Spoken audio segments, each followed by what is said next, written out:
Le thème est ainsi libellé.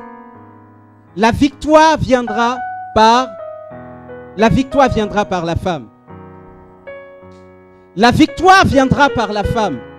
Et c'est tiré de Genèse 3,15. Je vais le résumer. Ce n'est pas un thème que nous avons inventé. C'est une parole, une phrase qu'a lâchée un cardinal qui a été très déterminant dans la vie de notre pape bien-aimé, qui n'est plus le saint patron de la diaconie. J'ai nommé Saint Jean-Paul II. Est-ce qu'on peut battre des mains pour sa sainteté? C'est un pape, je pense que tous nous avons aimé et nous continuons de l'aimer. Les générations petites, les petites générations, du moins les enfants, les petits-enfants, tous les vieillards, nous avons été accrochés à cette personne. Il a eu un mentor, le cardinal Hond, dans sa nation, en Pologne, qui avait, au moment que ce pays traversait une difficulté particulière, déclaré une phrase que nous avons repris à travers ce thème.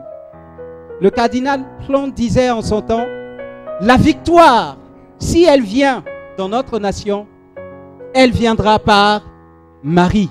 C'est ce même cardinal qui a dit, Marie est le programme de Dieu pour l'humanité.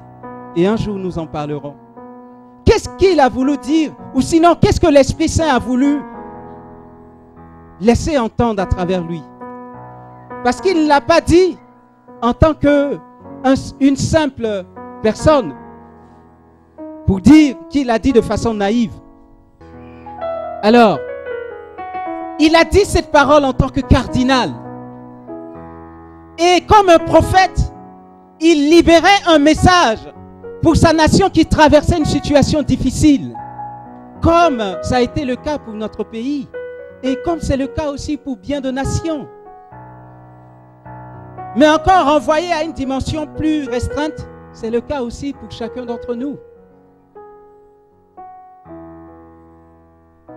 Nous traversons des moments difficiles pour certains. Nous avons des projets. Mais si cette parole s'est laissée entendre, c'est pour que nous puissions recevoir quelque chose d'important qui va nous aider à avancer vers ce que nous attendons du Seigneur. Quand bien même qu'avec Mittal et avec tous ceux qui ont précédé, nous avons prié. Remarquez une chose. Déjà, les papes avaient parlé de l'importance de la femme. Et un pape déclarait ceci. La femme est un signe des temps. Et il a été repris par plusieurs femmes. À l'image de la Vierge Marie dans l'Apocalypse. Vous voyez qu'en Apocalypse 12, lorsque l'auteur sacré nous parle de ces pages, que dit-il? Apocalypse 12, qu'est-ce qui est dit? Un grand signe apparut au ciel. Une femme vêtue de l'éclat du soleil, couronnée d'étoiles.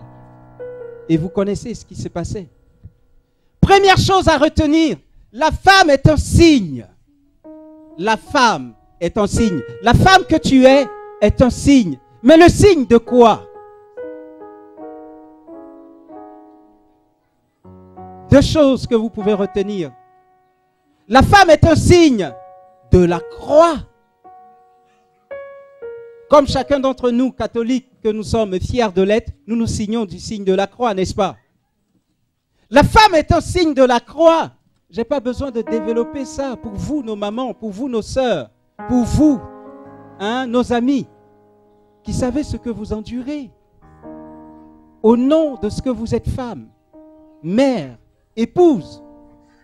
La croix que vous portez pour nous faire à manger chaque jour. La croix que vous portez malgré votre habit de travail. Pour les problèmes de la maison qui vous attendent. Quand vous venez de la maison, vous enlevez la blouse du travail, vous revêtez la blouse, n'est-ce pas, du ménage et de l'organisation de la maison. La femme est donc ce signe de croix. Cette croix qu'est son mari, cette croix que sont ses enfants, n'est-ce pas? cette croix que sont les réalités de sa famille. Mais la femme aussi est un signe de victoire. Alléluia. Grâce et miséricorde. La première fois que la femme apparaît dans la Bible, écoutez-moi bien, souvenez-vous, c'est où? Dans quel livre de la parole de Dieu la femme intervient pour la première fois? Aidez-moi, s'il vous plaît. Oui? Sois bénie, maman. La femme intervient pour la première fois dans la Genèse. Et dans quel contexte? Elle n'est pas quittée de n'importe où. Elle est venue parce qu'il y avait un besoin. Laisse-moi te dire, jeune fille, petit enfant, bébé fille, grande sœur, ma fille, mes filles spirituelles, maman, mes sœurs, ta présence, ton existence répond à une mission particulière. Sois-en fier. Si tu existes, c'est parce que quelque chose a précédé ton existence et qui demandait que tu sois. Tu n'es pas là en vain. Tu n'existes pas en vain. Même si tu passes par des moments difficiles, même si on ne voit pas ton éclat, sache que le fait que tu existes manifeste qu'auparavant, tu as une mission et que seul toi, tu peux réaliser parce que Dieu, comme il a fait pour Adam, t'a envoyé auprès d'Adam, comme il a suscité Ève. Vous vous souvenez, Dieu crée l'homme. Il y a deux versions de la création. La première version, il crée l'homme mâle et femelle. Les deux dimensions sont en l'homme, avec grand H. Ok? Mâle et femelle. Ça, c'est la première version de la création.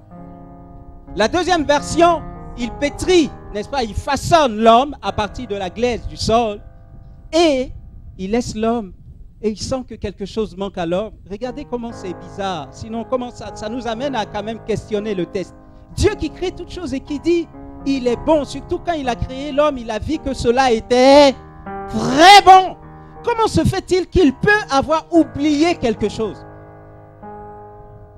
Est-ce que nous pouvons prêter à Dieu, à ce moment précis, le fait qu'il avait oublié que, en créant l'homme, en le façonnant, n'est-ce pas? En le façonnant avec la glaise du sol, il y avait quelque chose qu'il oubliait. Qui sont ceux qui sont pour la tendance Dieu a oublié quelque chose et il s'est rattrapé? Qui sont ceux qui sont pour la tendance Dieu n'a rien oublié? Mais si Dieu n'a rien oublié, comment se fait-il qu'il a laissé un tant soit peu Adam seul pour que Adam ressente cette solitude, malgré qu'il a cherché à avoir des compagnons un peu partout parmi le monde animal, le monde végétal, le monde terrestre, parce que c'est lui qui a tout nommé, qu'il n'ait trouvé personne, qu'il sente un vide et que Dieu dit, ah, il n'est pas bon que l'homme soit seul. Alléluia. Et si nous sommes d'accord que Dieu qui est l'omnipotent, l'omniscient, c'est-à-dire qui connaît tout, qui prévoit toutes choses, qui anticipe les choses avant qu'elles ne viennent, si nous sommes d'accord pour dire que Dieu n'a rien oublié, en fait, Dieu veut te faire comprendre et me faire comprendre quelque chose d'important qu'il faut saisir là. Dis à ta soeur, il faut que nous saisissons ça ce soir, ce matin, cet après-midi. Il faut que nous saisissons cette vérité. Parce que, s'il n'a pas oublié, vous êtes d'accord avec moi que Dieu ne peut pas ne pas avoir pensé à ça. Mais pourquoi il crée, pourquoi il façonne? Je vais vous faire tout à l'heure l'explication pourquoi je dis façonner, parce que c'est ça dans la Bible. Lorsqu'il a créé l'homme, il a créé mâle et femelle. Mais lorsqu'il va façonner Adam, il ne crée pas Adam, il le façonne à partir de la glaise du sol. Comprenez, cette distinction-là, c'est important. Pourquoi? Dieu voulait que Adam lui-même se rende compte de quelque chose que lui, il sait déjà. Amen. Première chose. Secondo, Dieu veut que nous qui allons entendre cette histoire, nous qui allons entendre ce récit biblique, nous puissions aussi nous rendre compte d'une vérité qui est très importante et selon laquelle notre salut dépend. Jean 8, 31, 32. Le Seigneur a dit quelque part, vous connaîtrez quoi? et la vérité vous affranchira. Hey, vous allez saisir. Vous connaîtrez la vérité et la vérité vous affranchira. Donc, Dieu crée ce buzz, entre parenthèses, non pas parce que lui, il a oublié, mais parce qu'il veut que Adam saisisse quelque chose. Et ensuite, à la suite d'Adam, que nous aussi, nous puissions saisir quelque chose aujourd'hui. Amen. Et sur qui? Sur la femme. Parce qu'il s'agit d'elle. Vous êtes d'accord? Puisque quand Adam a été pétri de la glaise du sol, quand Dieu a pris la boue pour faire Adam, Adam ne pouvait pas réaliser que il aurait eu quelqu'un d'autre qui sera son alter ego. Vous me suivez? Qui sera, comme on dit, la côte de sa côte ou la chair de sa chair, vis-à-vis son mari, son compagnon, son ami, son intime. Est-ce que vous pensez que lorsque Dieu a façonné Adam, Adam réalisait quelque part dans sa pensée que Ève allait venir? Je vous pose la question. Non, non, on est d'accord avec. Hein? Il ne pouvait pas penser. Il ne pouvait même pas penser. Parce que pour penser à quelque chose, il faut que tu l'aies déjà vu. Il faut que tu aies entendu parler de ça. Ce que tu vois tout nouveau, c'est ce dont tu n'as jamais entendu parler. Ce dont tu n'as jamais entendu parler, si on t'envoie une nourriture chinoise, non, laissez-les. Si on t'envoie une nourriture chinoise que tu n'as jamais mangée, entendu parler, quand tu vas la manger, pour la première fois, cette nourriture, quand tu vas la prendre, ça sera la première fois. Mais avant ça, tu n'as jamais pensé à ça. Vous suivez ce que je veux dire? Tel était le cas d'Adam en ce moment. Adam ne savait pas qui est la femme et est-ce qu'elle pouvait exister. C'était même pas l'ordre du jour. Mais Dieu a marqué ce moment-là de transition où il soit seul pour qu'il soit amené à connaître quelque chose de la vérité de laquelle sa vie va dépendre. Alléluia. Je veux te dire quelque chose que tu dois saisir. Quand tu passes par un moment de tourment, un moment où les choses semblent t'échapper, ou même elles t'échappent, où tu es perdu dans l'affaire là, dis-toi, Dieu n'a pas changé. C'est la même méthode qu'il veut t'appliquer, ou qu'il est en train de t'appliquer, mais que tu ne comprends pas. Quand tu passes par une situation, un moment où tu es perdu, où tu ne sais d'où et de qui, ou sinon par qui le salut ou la situation sera résolue, qu'elle soit spirituelle, qu'elle soit humaine, qu'elle soit matérielle. Dis à ta soeur, à ton voisin, calme-toi. Dieu veut t'emmener à vivre l'expérience d'Adam. Parce qu'il veut que, à travers ce moment, cette impasse par laquelle tu passes, tu puisses saisir la vérité qui va te rendre libre. Amen. Dis ce soir, je saisirai au nom du Seigneur la vérité sur mon identité réelle de femme. Je saisirai cette vérité parce que le Seigneur nous accorde cette révélation humblement. Et je suis heureux de venir partager cela avec vous. En préparant ce thème, j'ai une seule chose que je désire de tout cœur.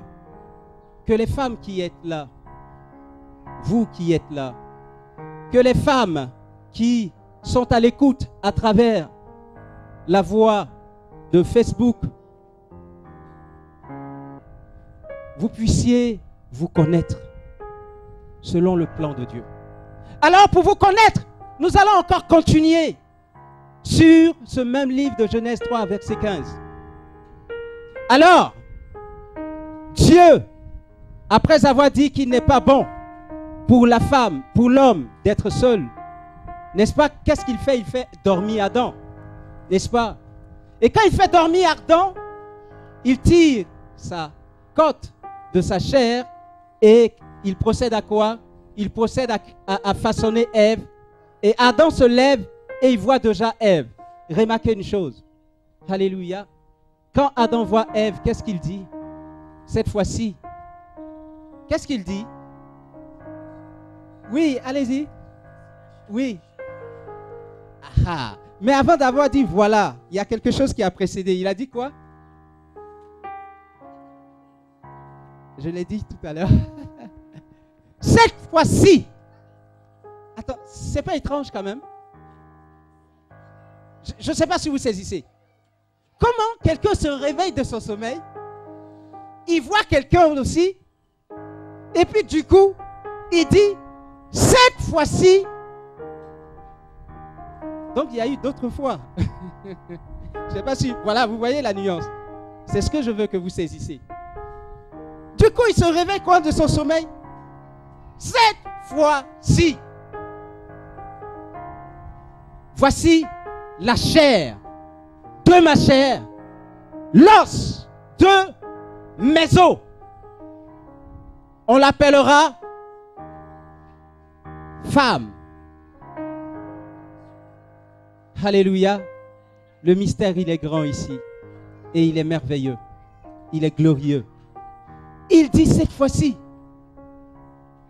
Ce que Adam dit en ce moment même, ce n'est pas quelque chose qu'il dit de sa chair. Vous êtes d'accord? Parce qu'il ne sait pas qui elle est. La déclaration qu'Adam fait, elle ne lui appartient pas en tant qu'être de chair limité. Alléluia. Cette fois-ci, voici la chair de ma chair, l'os de mes os. Regardez. Ce que Adam dit là, c'est ce que Pierre, dans les mêmes conditions aussi, dira à Jésus. Lorsque Jésus va dire, pour vous, qui suis-je? Que va dire Pierre? Tu es le Christ, le Messie, le Fils de Dieu. Et Jésus lui dit, ce que tu dis ne vient pas de toi, c'est l'Esprit Saint qui te le fait dire. Amen.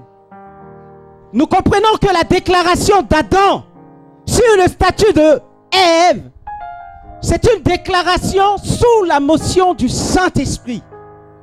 Alléluia. Et ce que l'Esprit dit est une vérité qui traverse les temps. C'est-à-dire, ce n'est pas valable que pour Adam, mais cette vérité va traverser tous les temps jusqu'au retour de Jésus, jusqu'à la fin des temps. Cette vérité sur la femme qu'Adam communique par la puissance de l'Esprit Saint est celle-là même que l'humanité doit comprendre et que toi, ma sœur, tu dois davantage réaliser. Qui je suis? Qui je suis dans le plan de Dieu? Et vous savez pourquoi vous devez vous poser cette question? Parce que l'homme ne peut répondre à cette question que s'il n'est sous l'impact de l'Esprit Saint. Vous comprenez un peu votre misère, votre souffrance dans vos foyers. Vous comprenez un peu votre souffrance au travail, votre souffrance de la part des hommes qui vous regardent avec des yeux d'impureté. Vous comprenez votre souffrance, tout le matraquage que vous subissez à travers la publicité qui vilipende le corps de la femme. Vous comprenez donc que notre monde a besoin d'entrer dans la révélation de ce qu'est la femme.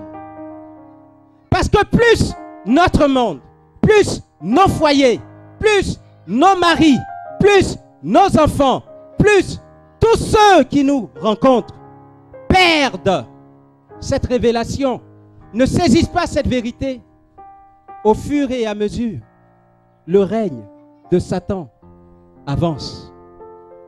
Alors suivez. Remarquez une chose. Remarquez une chose. Suivez, suivez. Elle va s'en occuper. Suivez. Remarquez une chose. Voyez, la première fois que le diable intervient dans l'histoire du monde, c'est encore où? Répondez à cette question, s'il vous plaît. La première fois que Satan intervient dans le monde, C'est où? Oui. Merci, maman, sois bénie. Tu es vraiment ouverte. C'est au jardin, le diable intervient. Mais il intervient au jardin précisément dans quelles conditions? Et auprès de qui? Parlez, s'il vous plaît. Auprès de la femme. Vous êtes convaincus? C'est ça? Bravo, c'est juste. Alors, je vous envoie à vous interroger. Quand Adam était seul, pourquoi est-ce que le diable n'est pas passé intervenir auprès de lui? Je ne demande pas la réponse. Mais pourquoi, quand la femme intervient, parce que Dieu l'a fait entrer en scène dans le monde, auprès d'Adam, on remarque que quelqu'un s'invite là-bas, il n'était même pas compris dans tout ce qui a précédé. Et puis quoi? Ah, gang, gang, gang. Il y a quelque chose qui va se passer, un combat. Alors moi je vous dis, c'est étrange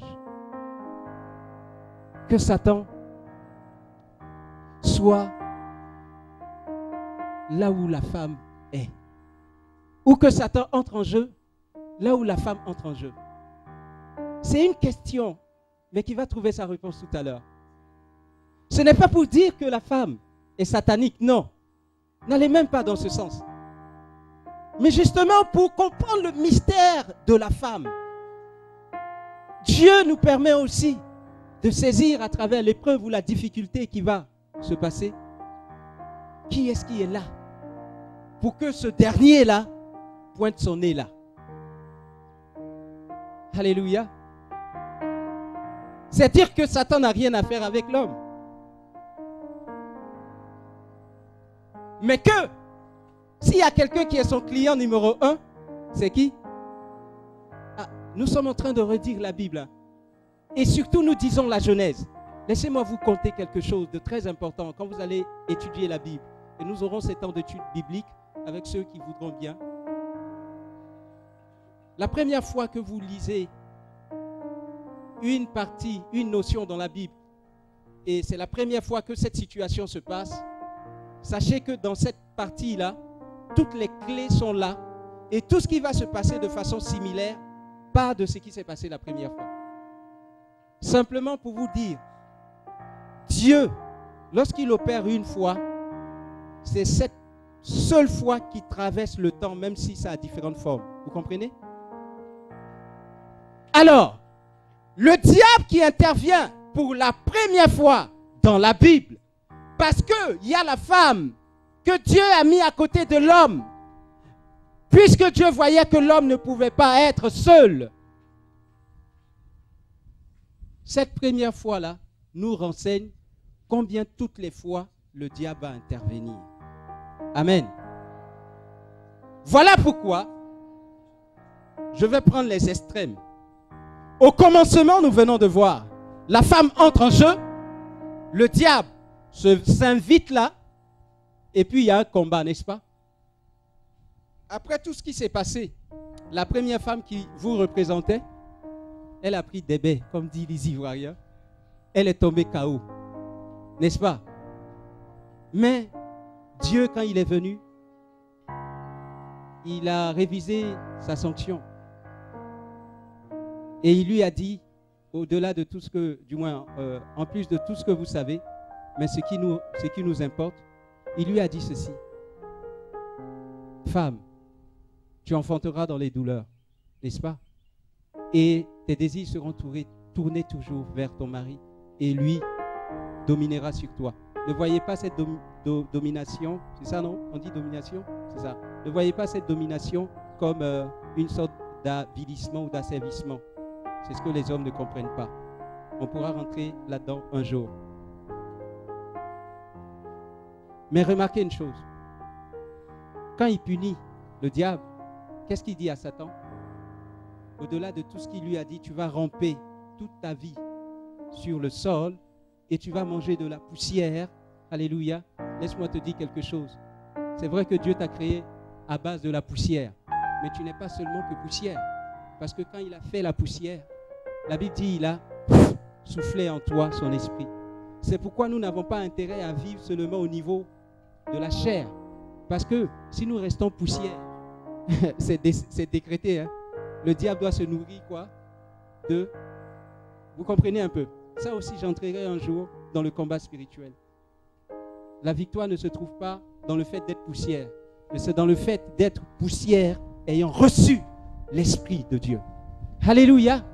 Et il va dire au diable, c'est pourquoi je mettrai quoi? Une hostilité entre la femme et toi, d'abord.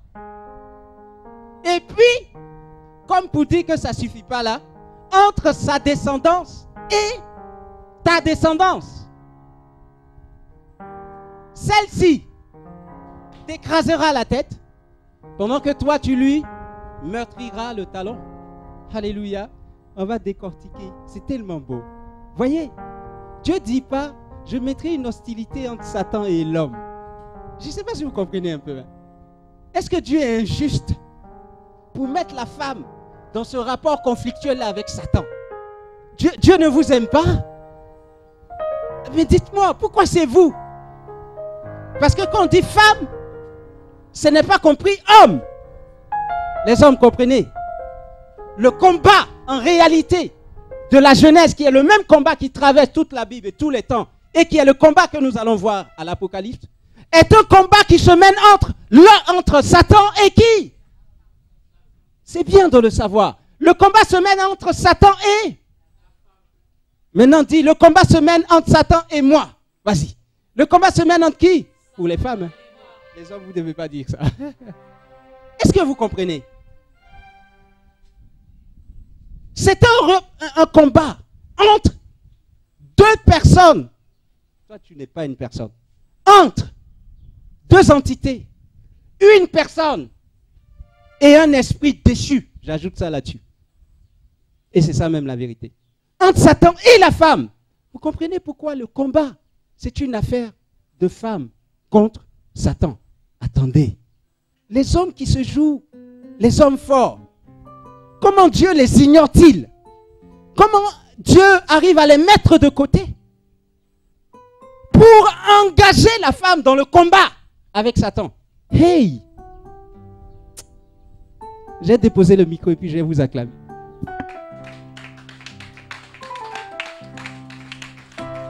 Je vous acclame parce que ma Bible m'enseigne, le Seigneur, par l'Esprit Saint, me permet de comprendre que c'est vous et sur vous que repose notre salut.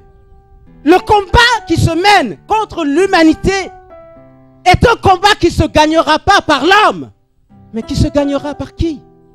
La femme. Et soyez-en rassurés, tout ce que nous disons est catholique. Pour ne pas que d'autres disent, hey, mais ce gars-là, il est en train de prêcher des codes vérités. Non, c'est pourquoi je descends dans la Bible pour vous aider à comprendre. Ce n'est pas une invention. Le diable a affaire à vous. Il a affaire à travers vous, à toute l'humanité. Quand Adam était seul, le diable n'a pas pointé son nez. Pourquoi Antioche? I don't know.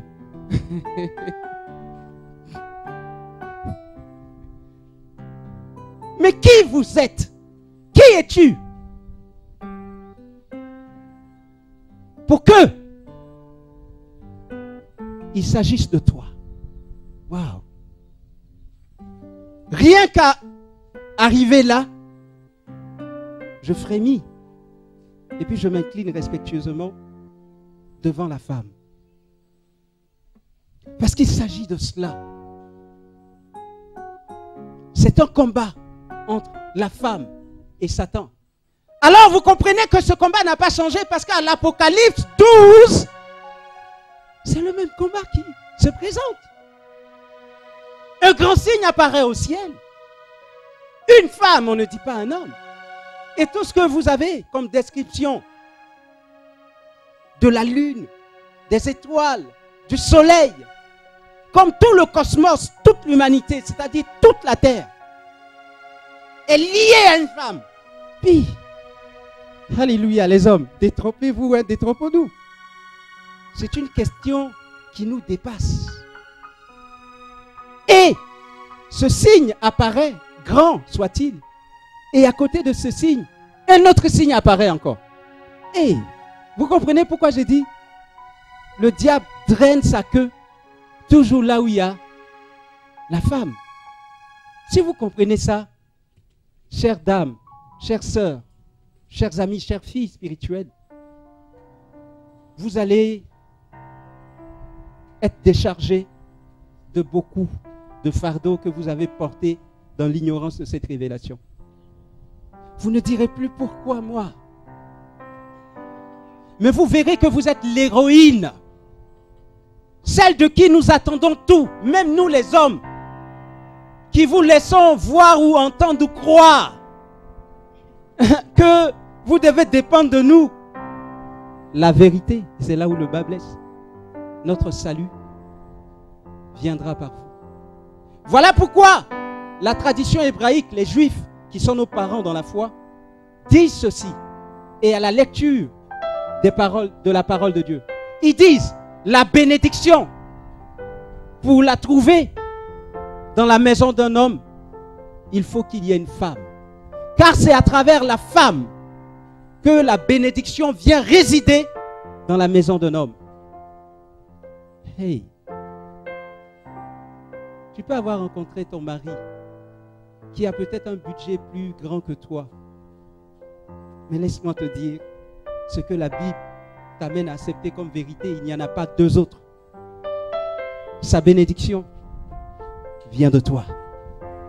Même si tu vends banane braisée sur la route et que tu apportes 500, l'argent que tu apportes et cette bénédiction et cette richesse qui dépasse largement les millions qu'il envoie.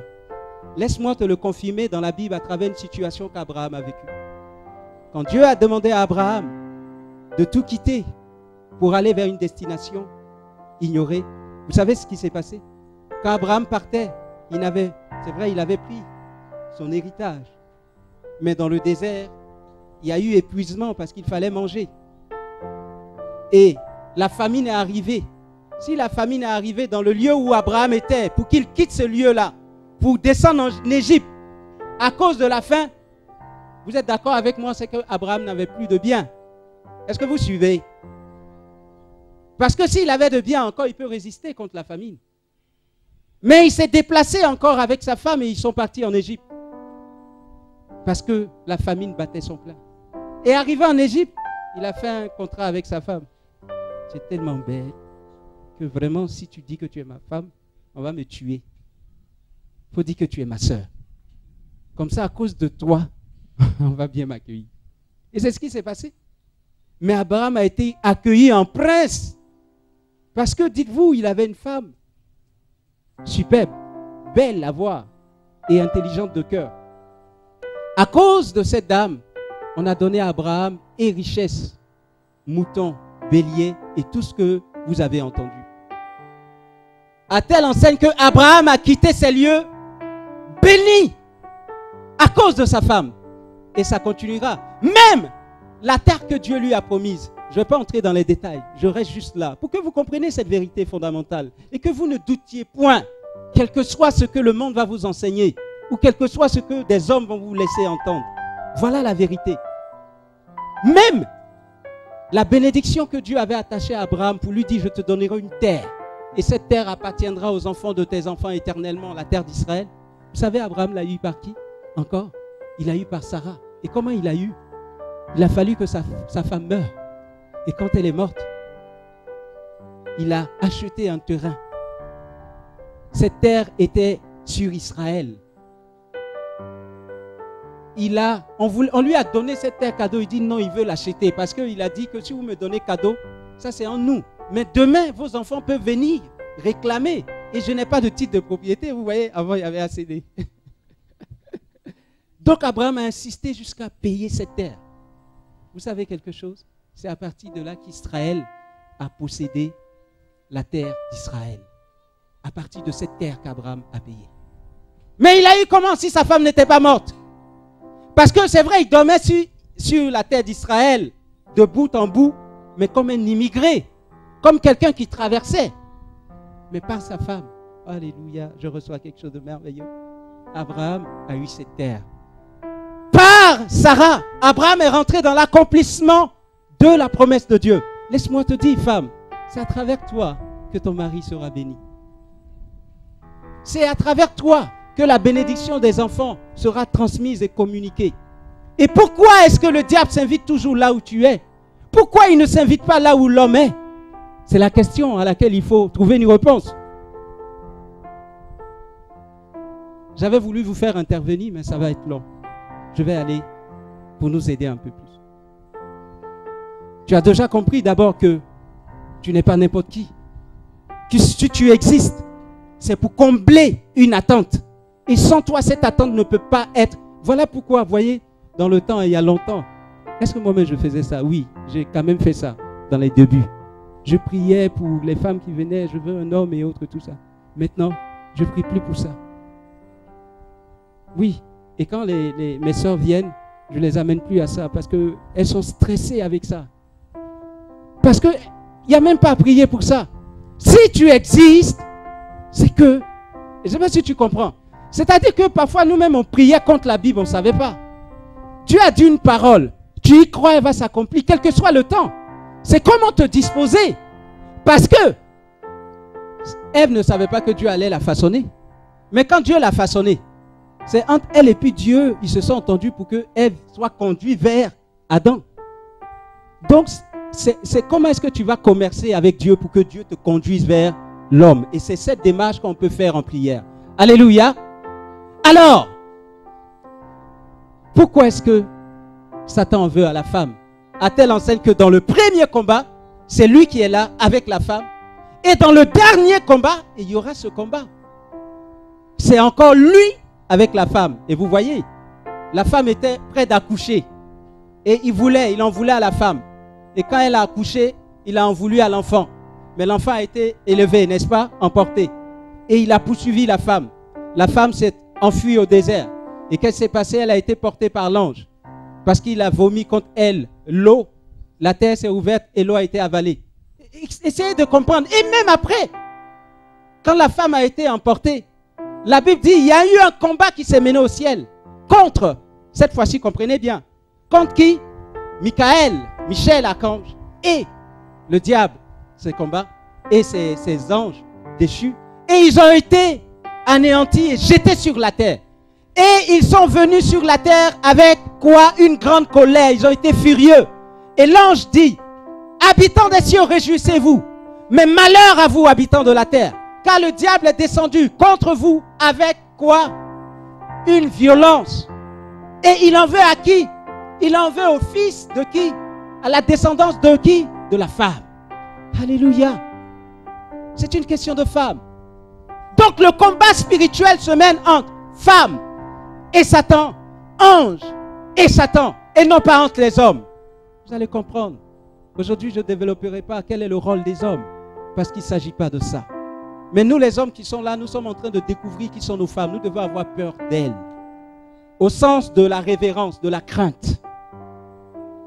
Et vous qui entendez, c'est parce que le Seigneur veut que vous découvriez quelque chose que vous ne réalisez pas. Longtemps, tu as cru que, oh tiens, mon mari me gère comme il veut. Il me donne, je ne sais pas, tu souffres de la manière dont il te traite.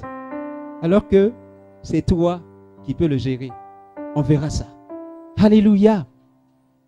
Donc, je vous salue, vous braves femmes, car c'est vous qui combattez pour nous. Et vous êtes pour cela soutenus par les anges. Et quand la parole déclarait que la victoire viendra par la femme, de quelle victoire s'agit-il? Pour ceux qui ont regardé le film de Mel Gibson, retraçant la passion du Christ, qu'est-ce que vous remarquez? Lorsque le Christ est en train d'être crucifié, ou c'était lorsqu'on le flagellait, mais à un moment donné où il y avait, je pense, la crucifixion ou la flagellation, remarquez, dans ce film, Satan a été mis en forme et il avait lui aussi sa descendance en main. Qui a regardé le film de Mel Gibson, La Passion du Christ? Il y a un moment où où Jésus est flagellé ou bien crucifié, je ne me rappelle pas bien, et on montre le diable avec un enfant dans sa main. Et on montre aussi Marie. Et on voit que le diable regarde Marie. Je ne sais pas si vous suivez un peu. Le diable la regarde. Parce qu'en réalité, tout dépendait dans ce combat de Marie. Oui, vous pensez que le diable peut faire combat avec Jésus? Excusez-moi, quoi. Je ne sais pas quoi. Il ne peut pas. Il y a eu le premier combat. Et que c'est à travers ta vie que tous les combats seront remportés. Si tu prends rendez-vous avec la Vierge Marie et que tu fais un rosaire, ou que tu fais un Je vous salue Marie, ou que tu fais une prière à Marie pour demander, maman, c'est l'heure. Lève-toi avec nous. Ne regarde plus ailleurs.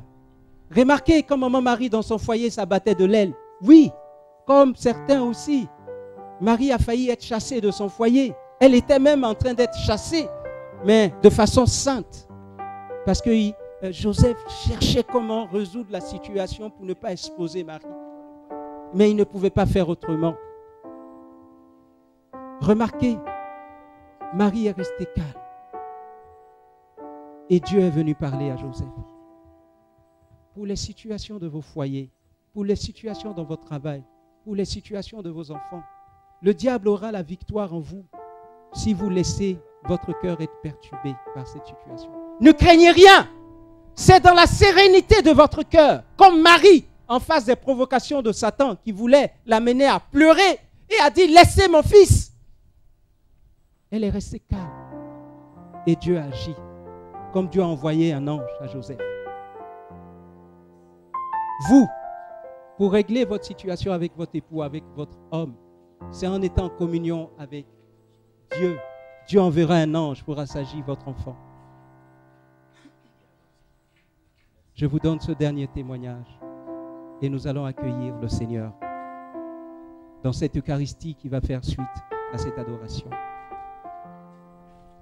Une mère avait un fils qui se droguait et aujourd'hui, je reçois sur mon WhatsApp récemment, aujourd'hui, il y a des bonbons et plein de choses dans lesquelles on a dissimulé de la drogue et qui sont aux abords de nos écoles.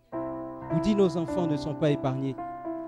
Avec le sexe aussi qui se vend sur tout bout de champ. Nos enfants ne sont pas épargnés. Pour ceux qui ont des enfants aussi qui sont sous une situation, une emprise quelconque, laissez-moi vous dire comment vous devez résoudre ça. Comme cette mère, lorsqu'elle est venue nous parler de son enfant qui se droguait, qui touchait à la drogue et qui était insoumis, qui volait tout et qui faisait des actes de brigandage. Le père était tellement fâché qu'il voulait qu'on mette l'enfant en l'interne à Bingerville.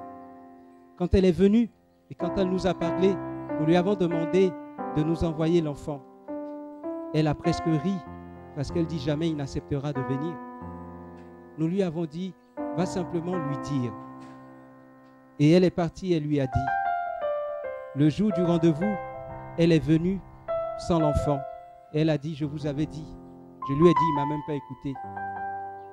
Mais nous étions en train de parler et pendant que nous parlions, nous observions un jeune dans la cour de l'église où nous la recevons. Et puis je lui dis, n'est-ce pas ton enfant? Elle voit et elle remarque que c'est son enfant. Alors je lui dis, tu vas aller et lui il va venir. Effectivement, l'enfant est venu. Il est venu, nous avons échangé. Vous savez, quand ils prennent la drogue, ils reçoivent aussi des révélations, mais du diable. Ils peuvent te parler de Jésus. Ils sont des sachants quand ils sont sous ces trucs. Ah donc, ils discutaient, ils parlaient, on discutait. Je l'écoutais patiemment et je lui parlais. Et puis après, j'ai prié juste 2 minutes. Et puis il est reparti. Vous savez, à la suite de ça, l'enfant a donné sa vie au Seigneur. Il a été libéré de cette emprise. Et il nous accompagnait partout dans les évangélisations, même à l'intérieur du pays. Ce que je vous dis, je ne vous le dis pas pour dire que non, nous avons une force de prière. Nous n'avons rien fait. Si nous, les hommes, on est accrochés à la Vierge Marie, c'est parce qu'on sait que vous, les femmes, il y a puissance en vous. Voilà pourquoi on est accrochés à Marie. Et nous lui sommes dévoués. Nous voulons davantage lui être dévoués. Et ce Théotokos est en son honneur. On n'a pas fait de prière de délivrance. On n'a pas fait d'imposition des mains. On lui a parlé. Et Marie a touché son cœur. qui mieux que Marie conquiert les pays hostiles à l'évangile. Elle impose en se révélant et aux non-catholiques et aux catholiques, et tous sont dans l'admiration. Femme, lève-toi et réalise qui tu es. L'ennemi est déjà terrassé. La Bible n'a pas dit qu'il te combattra et qu'il vaincra. La Bible a dit que tu l'écraseras. La Bible a dit que tout ce qu'il enverra contre toi comme velléité est déjà sous ton pied. Mais seulement sache que parfois tu sentiras sa morsure sur ton talon. Mais remarquez, Dieu a créé l'homme en permettant que le talon de l'homme soit ce lieu-là où il y a moins de sang. Vous ne voyez pas? Si un serpent te pique sur ton talon, tu as le temps de pouvoir rapidement t'en sortir. Nous avons un docteur parmi nous. Mais si tu as piqué quelque part où il y a du sang en abondance, mais remarquez, Dieu a circoncis les choses. Il n'a pas dit au diable, à Satan, vous pouvez acclamer le Seigneur, c'est tellement merveilleux. Si vous comprenez ces choses, vous n'allez pas avoir peur. Il dit à Satan, je te limite comme il a limité les bornes de son action dans la vie de Job. Je te limite. Tu n'attaqueras pas la femme n'importe où, ni dans son cœur. Pourquoi avez-vous mal au cœur? C'est parce que vous-même vous ouvrez et qu'il vous touche. Sinon, jamais Dieu a dit à Satan que votre cœur doit vous faire mal. S'il y a quelque chose qui doit vous faire mal, c'est votre talon. Et vous savez qu'est-ce que c'est le talon? Hey, d'appuyer. Juste, le talon. Le talon, c'est ce qu'il y a de plus faible. Mais en même temps, c'est de là la force la plus suprême vient. Tout le poids de l'homme pèse là, sur le talon. Et pourtant, le talon est le plus faible. Parce qu'il n'y a pas pratiquement de sang. Et donc, Dieu dit, tu ne piqueras la femme que sur son talon. Voilà pourquoi. Parce que Dieu pouvait dire, la femme t'écrasera la tête et puis basta. Il n'y a pas à faire de toi, tu as la mort. Pourquoi le serpent va mordre la femme? Vous comprenez un peu? Quand le serpent vous mord, n'ayez pas peur, ne mourrez pas de crise cardiaque. Ça ne peut pas aller loin. Écrasez-le. Amen. Dans cette Eucharistie, vivons pleinement cet enseignement en méditant la richesse de Dieu qui nous est donnée. Femme, je te loue, je te salue. Parce que ce que tu as en toi, le pouvoir qui est en toi, est un pouvoir qui peut élever l'humanité et porter l'humanité vers Dieu. C'est un pouvoir extrême. Que l'Eucharistie de ce jour nous aide à découvrir la présence de Dieu et cette force victorieuse. J'ai toujours dit à ma femme, et désormais vous les hommes ne soyez pas avares, dites à vos femmes, elles sont la source de votre richesse, la source de votre succès. Vous les femmes, même si les hommes ne vous le disent pas, ne l'ignorez pas et réalisez que vous êtes. Que Dieu nous bénisse et que cette victoire, ici et maintenant, atteigne tous les domaines de votre vie et de la vie de ceux qui sont liés à vous, époux, parents, enfants.